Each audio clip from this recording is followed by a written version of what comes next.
பேச்சியம்மா கதையை ஒவ்வொரு புலவரும் ஒவ்வொரு மாதிரி படிப்பாங்க. நம்ம வழக்கமா பேச்சியம்மா பிறப்ப வந்து பிரம்மன் பீடத்துலதான் பிறவி செய்வோம். ஏன்னா அவ பிரம்மன் பீடத்துல பிறந்தவா. ஏன் பிரம்மன் பீடத்துல பிறந்திருக்கா?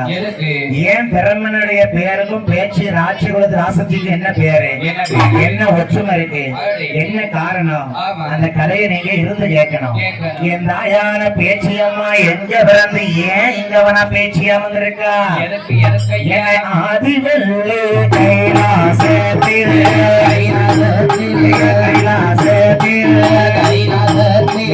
யார் யாரெல்லாம்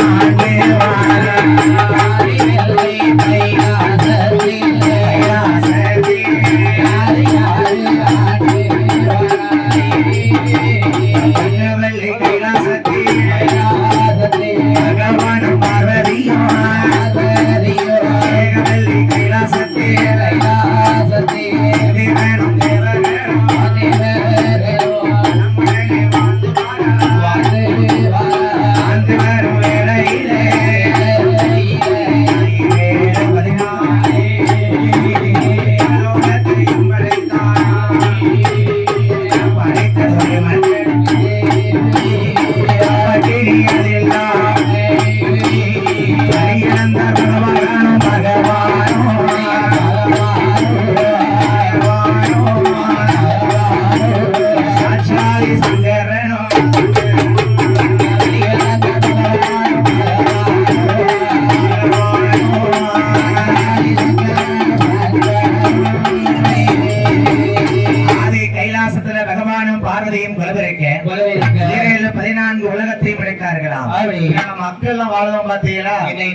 மக்கள் வாழக்கூடிய இடம் பூமின்னு சொல்லக்கூடிய பூலோகம்.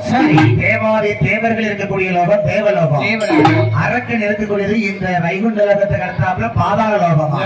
என் பெருமாள் இருப்பதுதான் வைகுண்ட லோகம். இப்படியாக 14 லோகத்தையும் படைத்து தம்பி சிவனும் சக்தியும் உலக மக்களை படைச்சா மட்டும் போதுமா? படைத்த மக்களுக்கு பட்டினி இல்லாமல் பழியலக்கணுமா? அந்த ஆண்டவன் சிவபெருமானுக்கு பார்வதி அம்மாள் எப்படி திணையரசிய வாரி கொடுத்தாங்க படியலக்க? எப்படி சுவாமி? நாளி நல்ல திணை எடுத்து நாளி நல்ல திணை எடுத்து நாளி நல்ல திணை எடுத்து திணை எடுத்து எடுத்து நாடு எங்கோ படியெல்லாம் தான் பகவானோ. நாளி நல்ல திணை எடுத்து நாளி நல்ல திணை எடுத்து நாளி நல்ல திணை எடுத்து எடுத்து எடுத்து எடுத்து எடுத்து நாடு எங்கோ படியெல்லாம் படியெல்லாம் நல்ல திணை எடுத்து உலகமெல்லாம் படியலந்தாக்கு திணை எடுத்து அகிலமெல்லாம் படியலந்தா. ஆண்டவனாகப்பட்ட சிவபெருமான் 4 திணை எடுத்தார், நாடெங்கும் படியலந்தார்.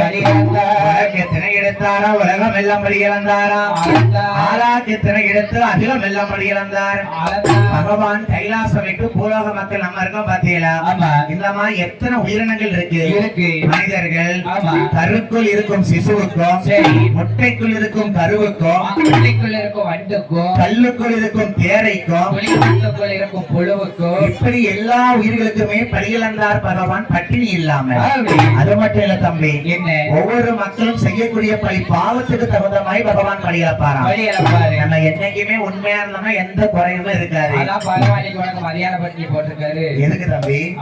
ஐயா, நம்ம தெய்வத்தை பயந்து நடக்கணும். சரி, தெய்வம் கல்லுதானே மண்ணுதானே இடத்தை கேட்க போது பாக்கையா போதுன்னு சொல்லக்கூடாது.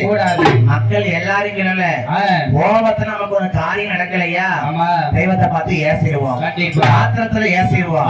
ஆனா தெய்வம் வந்து நம்ம 7 பிறவிக்கு செஞ்ச பாவம் புண்ணியத்தை பார்த்தா நமக்கு பழியலப்பாங்க. நம்ம இன்னைக்கு ஒரு கஷ்டத்துல இருக்கோம் அப்படின்னா என்னைக்கே ஒரு காரணம் முன்னோர்கள் பாவம் பண்ணிருப்பாங்க. நம்ம இருக்கும் போது பாவம் பண்ணக்கூடாது. நம்ம பிள்ளைகள் சங்கதிகள் நல்லா இருக்கணும்னா நம்ம யாருக்குமே இந்த கெடுதலுமே செய்யக்கூடாது. அப்படி பகவான் 4 திணை எடுத்து நாடெங்கும் படியலந்தார். உலக திணை எடுத்து உலகம் எல்லாம் படியலந்தாரா? படியலக்கக்கூடிய பகவானுக்கு எந்த ஒரு குறை இல்லாம காலையில பாரதியம்மா திணையரசியை கொடுப்பாங்க. பகவான் வாங்கி உலக மக்களுக்கு பலியிருந்து சாயங்காலம் வீட்டுக்கு கணவன் வர மாதிரி ஒரு கைலாசத்துக்கு போவார். அவருக்கு அதான் வேலை. அதான வேலை. ஒவ்வொரு தெய்வத்துக்கும் ஒவ்வொரு வேலை. சரி, பகவானுக்கு பலியிழக்கிற வேலை. காலையில உலக மக்களுக்கு பலியிழக்க போறார். சாயங்காலம் கைலாசத்துக்கு திரும்பி வருவாராம். மக்கள் நல்லா கவனிங்க. என்ன? அதாவது ஒரு பெண்ணா பிறந்தவங்க தன் கெட்டின கணவன் வேலைக்கு போகும்போது சரி எப்படி அனுப்பணும்? எப்படி அனுப்பணும்? நல்ல சுவிச்ச முகத்தோடு சீதேவியமா கையில ஒரு சொம்ப தண்ணி கொடுத்து குடிக்க வச்சு வேலைக்கு போயிட்டு வாங்க, நல்லபடியா வழி அனுப்பணும். எப்படா வீட்டை விட்டு வெளியே போவான்னு நினைக்கப்படாது. அது ஒரு சில ஆட்கள் இருக்காங்க அப்படி. ஏ தம்பி, என்ன ஆனா ஒண்ணு, என்ன ஆனாதான் ஒண்ணு ஆவணா ரெண்டு. தம்பி, கணவன் வேலைக்கு போயிட்டு சாயங்காலம் வீட்டுக்கு வராரு. சரி, ஒரு பெண்ணா பிறந்தவா கண்ணுக்கு கட்டின கிணவனை கிணவனையா கணவனை கணவனை கிழவன் சொல்றது கிணவன் எழுதும்பா. சரி, கட்டின கிணவன் சாயங்காலம் வீட்டுக்கு வரும்போது என்ன செய்யணும்? கட்டின மனைவி எப்படி இருக்கணும்? எப்படி இருப்பா சொல்லு. நைட்டு ஓட்டுருப்பா, கையில விளக்கமா வச்சிருப்பா. என்னத்துக்கு? ஆமா, வீட கூட்டிக்கிட்டு இருப்பா. தம்பி, என்ன நான் சொல்றத நல்லா கவனி. நீங்க சொன்னா கரெக்டா தான். நம்ம திருநெல்வேலி முத்துமாரி தம்பி வில்லுப்பாட்டுல பேசினாங்களே. ஆமா, என்ன நல்லா கவனிச்சுக்கோ. நல்ல காதை தீட்டி வச்சுக்கிறேன். உன் பொண்டாட்டிக்கும் சரி என் பொண்டாட்டிக்கும் சரி அவ யூடியூப்ல பாத்துட்டு இருப்பா. இப்போ எனக்கு கல்யாணம் முடியல, உங்க பொண்டாட்டி சொல்லுங்க. ஏய்யா, எனக்கு கல்யாணம் முடியல. அப்ப ரெண்டு பிள்ளை இருக்கு. அது தம்பி பிள்ளை இல்லையா?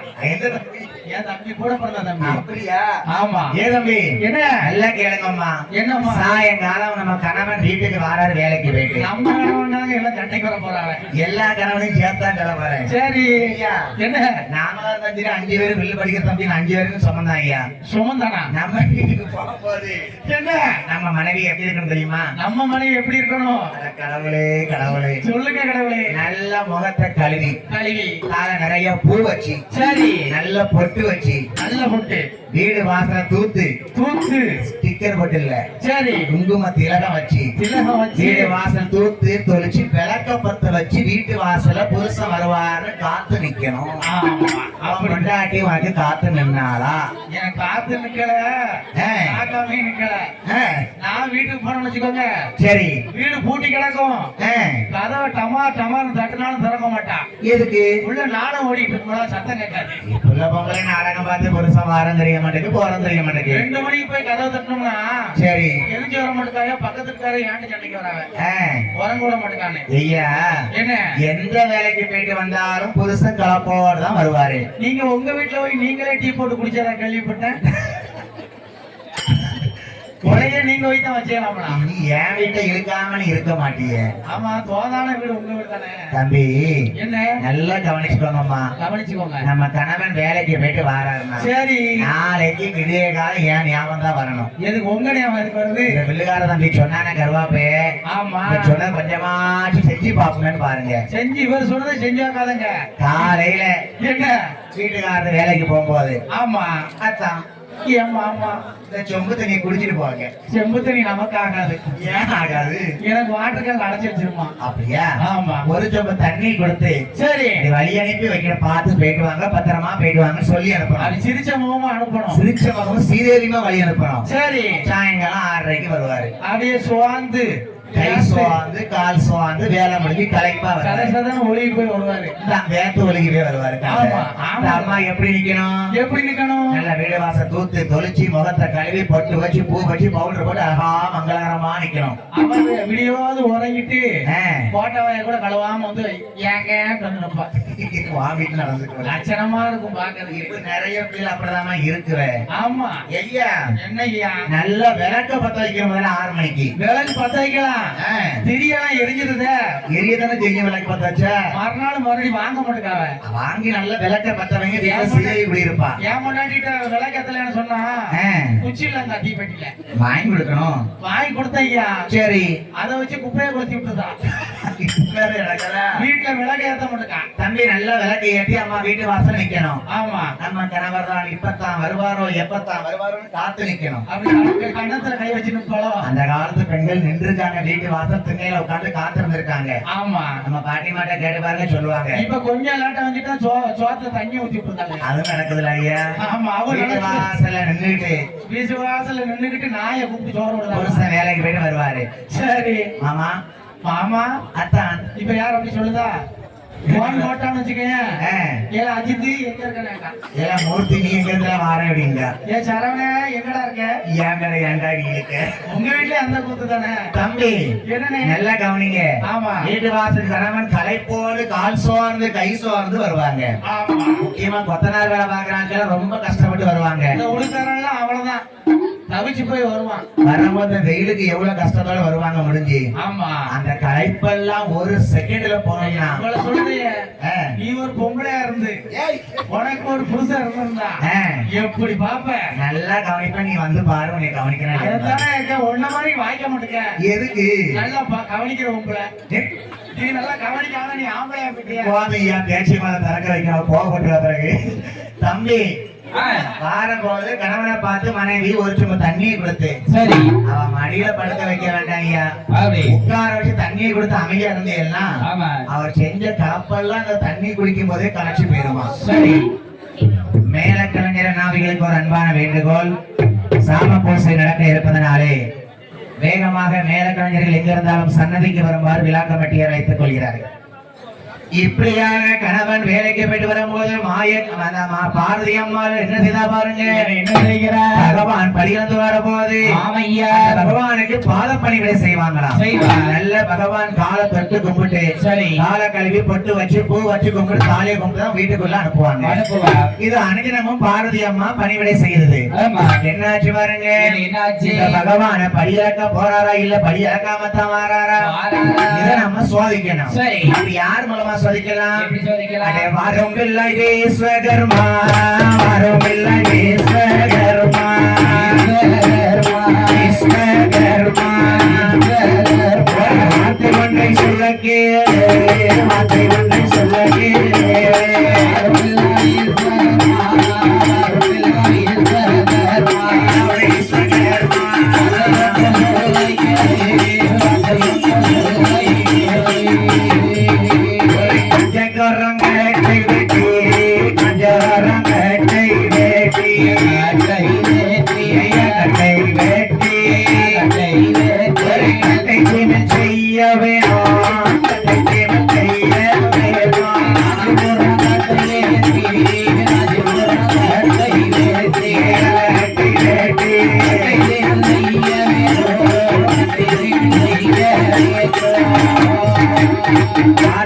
விஸ்வகர்மா வார்த்தை ஒன்றை சொல்ல கேளு ஆதிசக்தி பார்வதி அம்மாள் பகவான் படியில் அப்ப ஒரு நாள் சோதிக்கிறாங்களே எப்பா எனக்கு காஞ்சிவரம் கட்ட வெட்டி கட்ட சிமல செஞ்சு கொண்டாப்பா பகவான் கருக்குள்ள இருக்க சிசுவுக்கும் படியிலக்கங்காரு எல்லா உயிருக்கும் படியிலக்கன்னு பூலோகத்துக்கு பேர்தார்ல கைலாசத்துல 2 உயிரை சோதிச்சு பார்ப்போம் 2 சிமலை செஞ்சு கொடுத்தார் விஸ்வகர்மா அழகான சித்திரம்பை எடுத்து பிடித்தடைத்தால் அம்மை உமையவள் பராசக்தி பார்வதி அம்மா கைலாச எறும்புக்கு இந்த பகவான் படியிலக்காரா இவர்தான் கைலாசம் புலவத்துக்கு பேர்னால மறுநாள் காலையில நம்ம சிமிழுக்குள்ள எறும்பு அடைச்சு போட்டு எக்குல சொருகி பார்ப்போம் சாயங்காலம் வரும்போது ஒரு படி அளந்திருக்கான அளக்கலையான்னு சோதிச்சு பார்ப்போம் பார்வதி அம்மாள் கெட்டுன கனவ பகவான படியிலக்க சோதிக்கிறதுனால அவ அழகுடனே 2 சிற்றிரம்பை பிடித்தடைத்த போது பகவான் படியிலந்த அன்னைக்கு வார நேரத்துல பார்வதி பாத பணிவிடை செய்தார்களா என்ன செஞ்சா செய்யலையே இன்னைக்கு நம்ம சோதிக்கணும்ல வழக்கமா போய் கால கல்வி தொட்டு கும்பிடுற பார்வதியம்மா அன்னைக்கு சோதிக்கிற போகாம பகவான் பாக்காரு என்ன சக்தி இன்னைக்கு கைலாச வாசல்ல காணோம் அனுதினமும் பாத பணிவிட செய்வாங்கல்ல இன்னைக்கு காணுமே ஏன் காணும் என்ன விவரம் தெரியலையே சக்தி பார்வதி கைலாசத்துல இருக்கியா என்னன்னு காணுமே தேடுதார் பாருங்க பார்வதி அம்மா எப்படி இருக்கா பாருங்க கால் மறக்காமலே அடுத்த தலை முடியாமலே மேலமாசின் கலைஞர்கள் எங்க இருந்தாலும் கோயிலுக்கு வரும்போது விழா கமிட்டியார்கள் அடிக்கடி கேட்டுக்கொண்டிருக்கிறார்கள் மேல கலைஞர்கள் அண்ணாவிகள் எங்கிருந்தாலும் சன்னதிக்கு வரும்போது விழா கமிட்டியார்கள் கேட்டுக்கொள்கிறார்கள் ஏ பார்வதி இந்த பகவானுடைய படியிலப்பை சோதிப்பதற்காக இருக்கியா ஏமா இப்படி நீட்டின காலம் வரைக்காம உட்கார்ந்துருக்க முடியாம அவிழ்த்து போட்டு உட்கார்ந்துருக்க சாயங்காலத்துல இன்னைக்கு விளக்க பத்த வைக்கலையே 12 மணிக்கு இப்ப கூடாதமா வந்துட்டாங்களே வெயிட் பண்ண சொல்லுங்க என்ன ஏற்றி விட போறாங்க அப்படி யாரா மேல கலைஞர்கள் அண்ணாச்சிகள் எங்க இருந்தாலும் கொஞ்சம் தயவு செய்து தயாராக இருக்குமாறு விழா கமிட்டியார் கேட்டுக்கொள்கிறார்கள். பார்வதி அம்மா படியிலப்ப சோதிப்பதற்காக பகவான் கேட்காரு பாருங்க. ஏ பார்வதி, என்னம்மா கால நீட்டி உட்கார்ந்துருக்கேன்? அந்த காலத்து பெண்கள் கணவன் எந்த திசைக்கு வேலைக்கு போயிருக்காரோ அந்த திசையை பார்த்து காலை கூட நீட்ட மாட்டாங்களாம். கணவன் பேரு முருகன் இருக்கும், சரி முறுக்குன்னு கடையில போய் கேட்க மாட்டாங்க. முறுக்கிற இடத்துலயே தருவாங்க. முறுக்குல 2 பேரு புருஷன் பேரு வருதுல்ல, முரு அப்படின்னு வருதோ, ஏன்னா மரியாதையா இருக்காதான். சரி புருஷன் பேரு கருப்பசாமின்னு இருக்கும், சரி கடையில போய் கருப்பட்டின்னு கேட்க மாட்டாங்க. வேற எப்படி வெறுப்பட்டினா வைப்பாங்க? அந்த வட்டமா இருக்கும்ல, இந்த உருண்டையா இருக்கும்ல, அந்த பனைமரத்துல இருந்து காய்ச்சி எடுப்பாவல்ல, கொஞ்சோண்டு ஊச்சியா இருக்கும்ல, அது என்னது? அது என்னது? சிரட்டையில கொண்டு எடுப்பாங்க பாருங்க. சிரட்டையில ஒன்று எடுக்காதா? சிரட்டையில எங்க ஒரு சின்ன பிள்ளைய பணியாஞ்சு விளையாடும். கருப்பட்டி கருப்பட்டியா? அத கொடுங்கய்யான்னு கேட்பாங்க, வாயால சொல்ல மாட்டாங்க. அந்த எழுத்து 2 எழுத்துல சொல்ல மாட்டாங்கல்ல. சரி, அப்படி மானமுள்ள மரியாதை உள்ள பெண்கள் அந்த காலத்துல இருந்தாங்க. பார்வதி அம்மா பகவான் படியிலக்க போற திசையை நோக்கி கால் நீட்டி உட்கார்ந்துருக்கா. சரி, ஏ பார்வதி, ஏம்மா இன்னைக்கு எப்படி கவலையும் கண்டிருமா அவிழ்த்த தலையோடு உட்கார்ந்துருக்கு? வாடி பெண்ணே பார்வதி, ஒன்றை சொல்ல கேள், ஒரு நாள் இல்லாத இருப்பதற்கு இந்த விழா இருப்பதற்கு இந்த விழா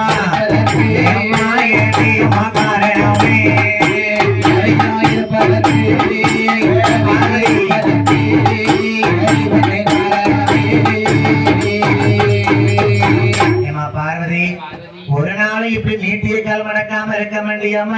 ஏன் இன்னைக்கு இப்படி இருக்க? எதுக்கு இப்படி இருக்க? என்ன காரணம் சொல்லு பார்வதி. எதுக்கு பகவானே, நீ படியிலக்க போறேன்னு பூலோகத்துக்கு அனைதமும் போறீரு. கைலாசத்து உயிருக்கு படியிழந்திருக்கிறான்னு சோதிச்சு பார்த்தேன். சரி, ஏ பெண்ணே பார்வதி, கட்டின கணவனை சோதிக்க கூடாதுமா. பின் புத்தி தானே. கட்டின கணவனை சோதிச்சு பார்த்தோம்னா சந்தேகம் வந்தா அதுக்கு மருந்து சுடுகாடுதான். ஏ பார்வதி, ஏன் அம்மா பகவானுடைய படியில போய் சோதித்தாய்? என்னிடத்துல ஒரு செவில் இருக்கிறது, 2 சிற்றிரம்பை எடுத்து வைத்திருக்கிறேன். இந்த கைலாச இரம்புக்கு நீர் படியில் வந்திருக்கிறார், அளக்கவில்லையா பகவானே?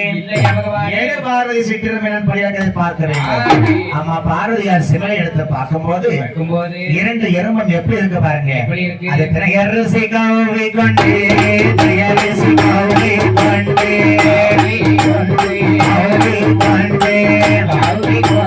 சுத்தி சுத்தி வருகுதையா, சுத்தி சுத்தி வருகுதையா,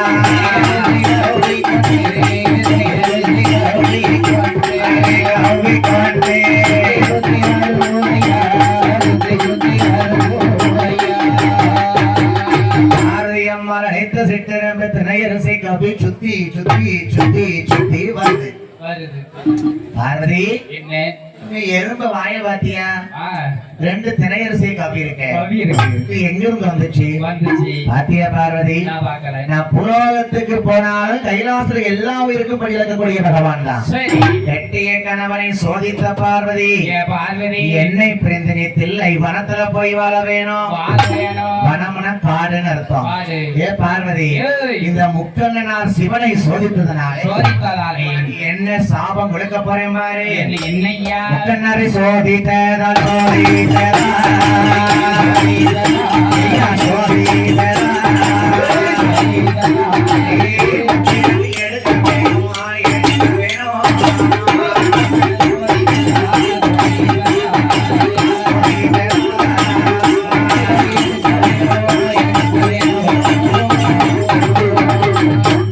சிவனாரை சோதித்த பார்வதினை 3 பிறவி எடுக்க வேணும்.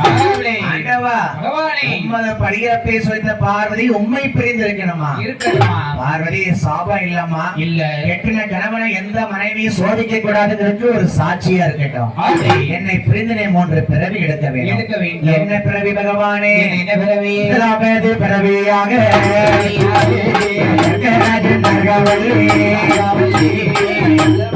பார்வதி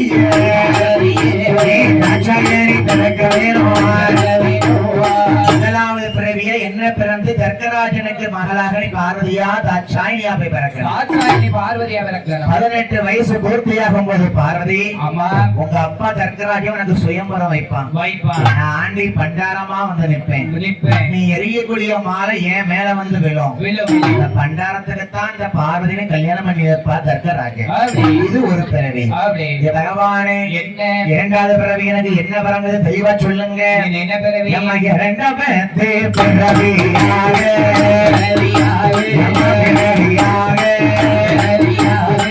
தாயாக பிறக்க வேணும்.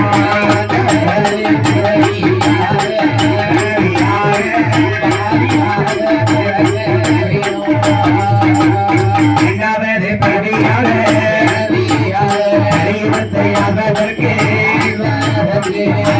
8 பேரா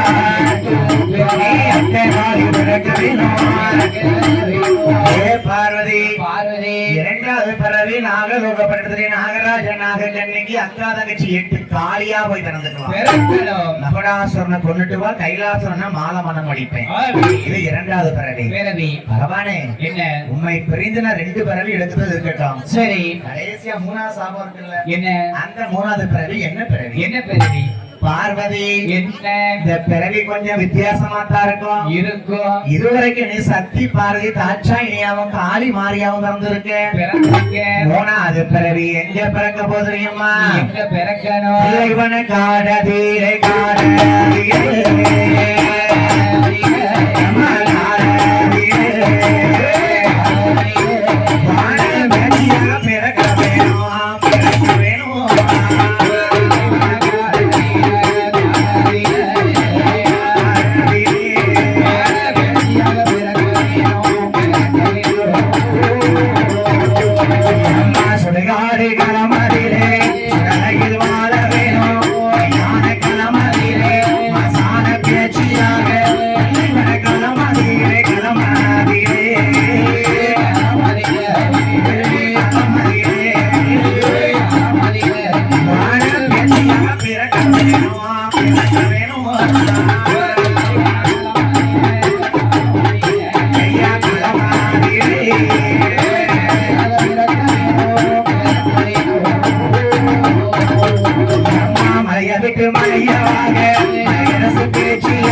காட்டு பேச்சியா பிறக்க வேணும். மலைய விட்டு மலையாள தேசத்துல போய் மலையாண்ட அரசி மலை பேச்சியா இருக்க வேணும்.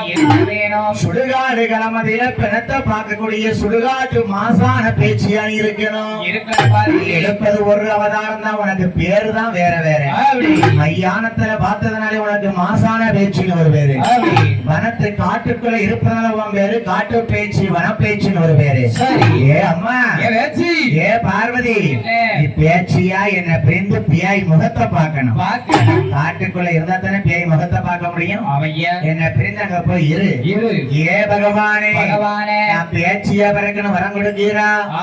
நேரம் வரும் நேரத்தை பார்க்கணும் பாத்துக்கிறேன். சரி நான் பேச்சியா பிறந்தா நீர் எனக்கு மகனா கையில பிள்ளையா வந்து பிறக்கணும். பேச்சியம்மாளுக்கு பிறவி எடுக்க வேண்டும் என்று பகவான் பார்வதிக்கு சாபத்தை கொடுக்காரு.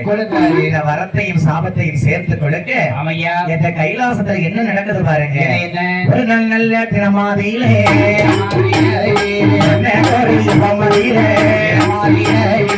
ஆதிவல்லி கைலாசத்தில் என்ன என்ன நடந்திடுமா? பகவானோ பார்வதியோ பகவானோ பார்வதியோ அதிசயமோ நடக்குதையா.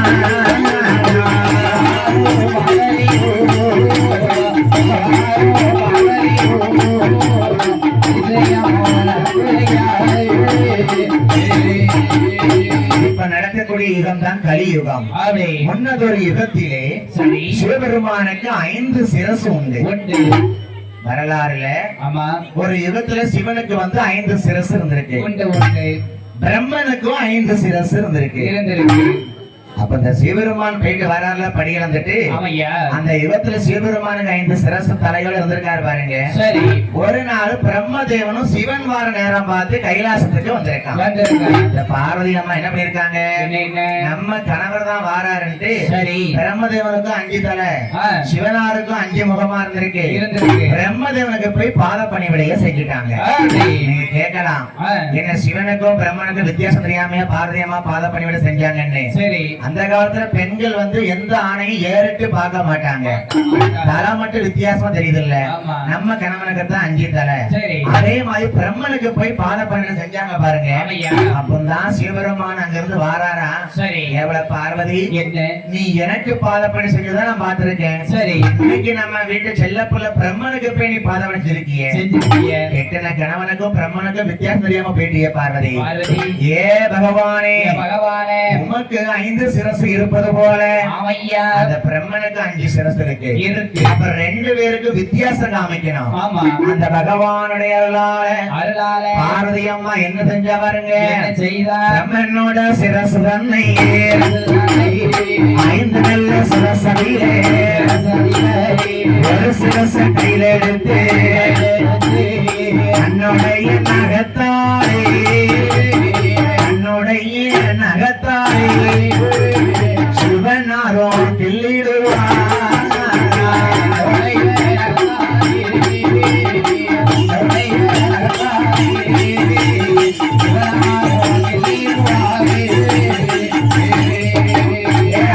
அம்மா பார்வதியே என்னுடைய சந்தேகம் தீர்வதற்கு தீர்வதுதான். ஏ பார்வதி புருஷனுக்கும் பிரம்மனுக்கும் வித்தியாசம் தெரியாம பாத பணிவிடை செஞ்சல.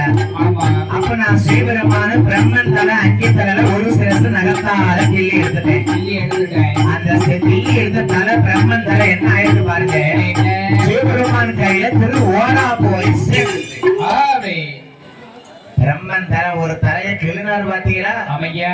சிவபெருமான் கையில கிள்ளின தலையானது கீழே விழாம திரு ஓடா மாறிடுச்சு. சரி பிரம்மன் சாபம் கொடுத்தான். என்ன ஐயோ பகவானே பகவானே உம்மதும் மனைவி தெரியாம பாத பணிவிடை செஞ்சாங்க. செஞ்சார். அவங்க பேச்ச கேட்டு ஏன் தலையை ஒரு தலையை கொய்துட்டீர.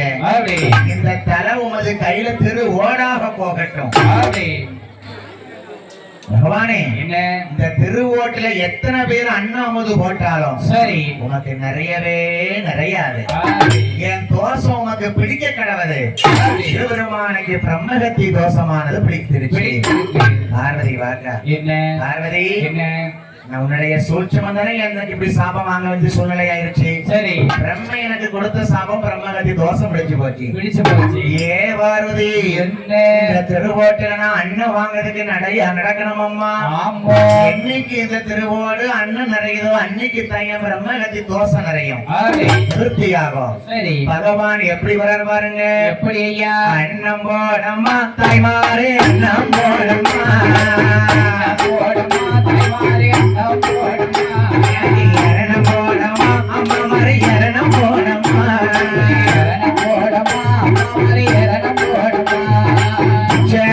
பிச்சை கொண்டோ பிச்சை கொண்டை போட்டிடுங்க. திருவோடு நிறைவதற்கு பிச்சைகளை போட்டிடுங்க.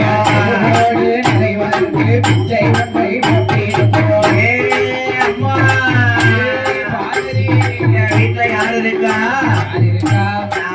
ஆண்டி பண்டாரம் வந்திருக்கேன்.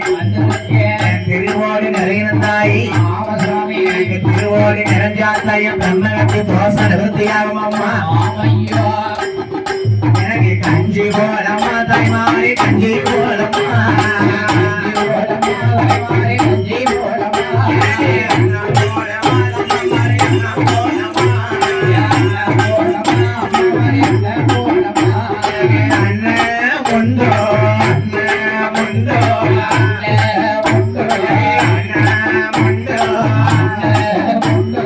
அலைந்து திரிந்து வருகிறார்.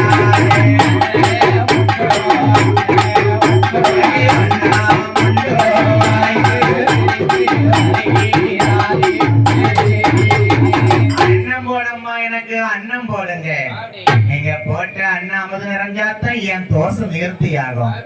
எம்மா கஞ்சியாவது போடுங்கம்மா. அந்த பிரம்மன் தலை ஓடு சிவன் கையில திருவோடா இருக்கு. அந்த எண்ணத்தான் அன்னம் போட்டாலும் திருவோடையே சாப்பிடுது.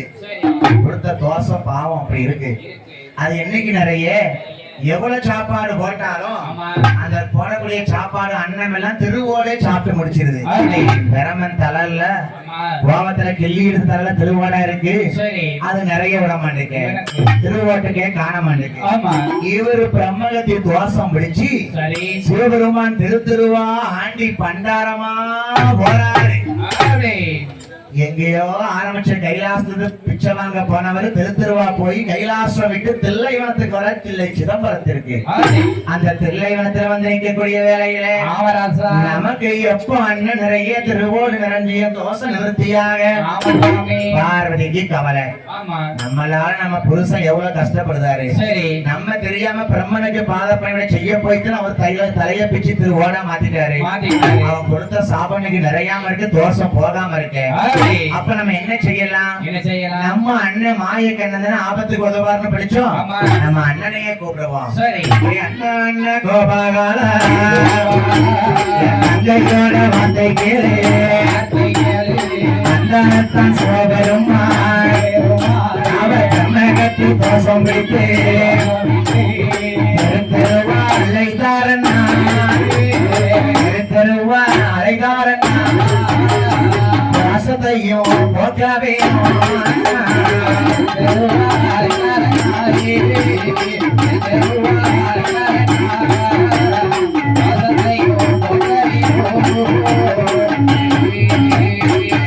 நல்ல வாகனத்தில் கண்ண வீரன் வருவாரா தங்கை பார்வதியே பார்வதி. அண்ணன் அழைச்ச காரணம் என்னம்மா? அண்ணா என் புருஷன் சிவபெருமானுக்கு தலவாடு மாறி அமுது என்னைக்கு நிறையதோ அன்னைக்கு தோசம் பிடிக்குது போகணும்னு சொன்னாரு. அங்க போட்ட அன்னம் எல்லாம் சொல்லி ஓடே சாப்பிட்டுதோம்னா அவர் தோசத்தை தீர்க்கணும்னா மாயக்கண்ணன் பார்வதிட்ட என்ன சொல்லார் பாருங்க. எந்த தங்கை பார்வதி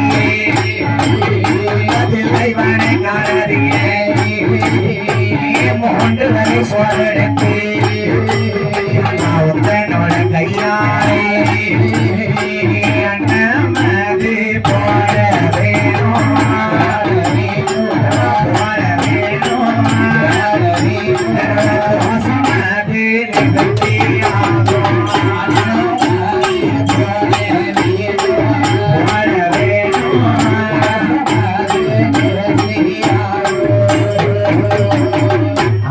பேச்சியம்மன் பிறக்கும் நேரம் வந்துருச்சு. பக்த கோடிகள் யாரும் எந்திக்க வேண்டாம். சாமி வருவர்களை யாரும் பிடிக்காதீங்க. என்ன பேச்சியம்மா இந்த இடத்துல சக்தி உள்ளவள காவல்காரியா இருக்கா. சாமி வந்துச்சுன்னா யாரும் பிடிக்க கூடாது. அப்படி சாமி வர மாதிரி இருக்குன்னா அவங்க சேலையெல்லாம் இறுக்கி கட்டிக்காங்க. அங்கங்க நிற்கக்கூடிய பக்தர்கள் கொஞ்சம் பக்தர்கள் பூஜை செய்யக்கூடிய பூசாரிகளுக்கு வழிவிடுங்க. சாமக்கடைக்கு நேரம் நெருங்கிருச்சு. பேச்சியம்மா பிறக்கும் தருவாய் வந்துருச்சு. குலவ போட சொல்லும் போது தயவு செய்து குலவ போடுங்க.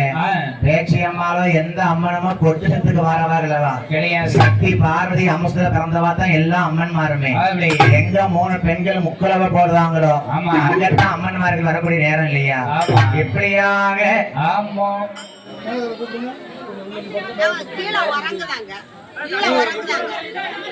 மேலம் வாசிக்கும் அண்ணாவிகள் எங்க இருந்தாலும் கோவிலுக்கு வரும்படியாக கேட்டுக்கொள்கிறார்கள். பேச்சியம்மாளை பிறவி செய்து விடுறோம். சரி சரி. இப்படியாக இந்த பிரம்ம தோஷம் விளக்கின பார்வதி அம்மாவை பிறவி செய்துதான் கொஞ்சம் கவனிங்க. கதையை கவனிச்சுக்கே கதையை கேளுங்க. இந்த பிரம்மகதி தோஷம் பிடிக்கணும்னா தில்லைவன காட்டுல போய் பார்வதி நீ 3 வகையான திரளை உணவெடுத்து சமைக்க வேணும். நீ சமைத்த உணவை திருவோடு ருசியை கண்டுரும். அந்த சாப்பாடை சாப்பிட்டு அண்ணன் நிறைஞ்சிரும். அந்த ருசியை பார்த்து திருவோடு கீழே விழுந்துரும். சிவனார் கையை விட்டு கீழே விழுந்துரும். எப்படி விழுந்துரும் அண்ணா? ஒரு உருண்டை சாப்பாடை போடு பார்வதி, அது சாப்பிடும். 2வது உருண்டை சாப்பாடை போடு சாப்பிடும். சிவன் கையில் உள்ள திருவோடு. 3வது உருண்டை சோற போடுவல்ல ஆமா. அந்த ருசிய பார்த்துட்டு சரி. திருவோடு என்ன ஆகுமா என்ன? நீ 3வது உருண்டை சோறு போடும் போது போடுற மாதிரி போடு. சரி. அப்படியே கீழே மண்ணில் போட்டுரு. அப்படி. அந்த திருவோடு உன் சாப்பாட்டு ருசிக்கு ஏத்து அப்படி. திருவோடு சிவன் கையை வேற விட்டு கீழே வேற. போயிரும். அப்படி. கீழே போகும்போது ஒரு தோஷம் போயிருமா. போயிரும். மேலம் வாசிக்கும் அண்ணாவைகள் எங்க இருந்தாலும் முறையாக கோயிலுக்கு போன மாதிரி விளக்கம் அப்படியே கேட்கிறார்கள். பார்வதி அம்மாள் பிரம்மகதி தோஷம் கொடுத்து இப்ப பதிர்த்தியாக வேண்டுமேயானால் ஆமையா. மண்ணால பீடம் போட பிரம்மதேவனுக்கு பீடத்தை போடும்போது சில நருளாலே அந்த பிரம்பை கொண்டு பார்வதி அம்மன் பிரம்மன் பீடத்தை தட்டுகிறார். பிரம்மன் பீடத்தை தட்டும் போது அந்த பீடத்திலிருந்து யார் பிறக்கால் பாருங்க. யார் இருக்கா? இறப்பெல்லாம் வைசடையா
பக்தகோடி பெருமக்கள் சுவாமிக்கு வலிமை கிடைக்குமாறு விளக்கமறியார் கேட்டுக்கொள்கிறார்கள்.